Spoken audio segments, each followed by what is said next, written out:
কদিন ধরে লাগাতার যেরকম বৃষ্টি হয়ে চলেছে, এরকম ওয়েদারে কিন্তু সন্ধেবেলা চায়ের সঙ্গে একটু মুড়ি দিয়ে পেঁয়াজি যদি হয়, ব্যাপারটা বেশ জমে যায়।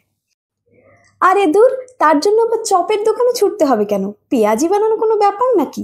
কয়েকটা পেঁয়াজকে কুচি কুচি করে কেটে নিলাম, তার মধ্যে ঝালের জন্য দিয়ে দিলাম লঙ্কা কুচি, একটু নুন হলুদ দিয়ে এক বাটি বেসন দিয়ে দিলাম, সঙ্গে 2 টেবিল চামচ মতো চালের গুঁড়ো দিয়ে দিলাম। এইভাবে একটু জল ছিটিয়ে ছিটিয়ে মেখে নিলাম। আর চালের গুঁড়ো যদি না থাকে, তাহলে কর্নফ্লাওয়ার থাকলে সেটাও দিয়ে দিতে পারেন 2 চামচ।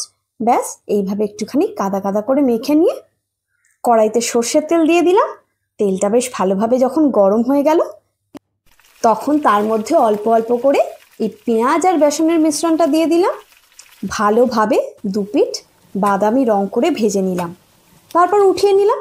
আওয়াজটা শুনে দেখুন তো কীরকম কুড়মুড়ে হয়েছে।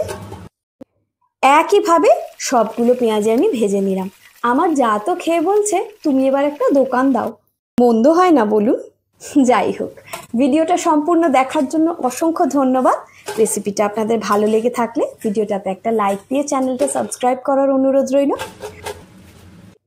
সবাই ভালো থাকবেন, সুস্থ থাকবেন। আজ এই পর্যন্ত।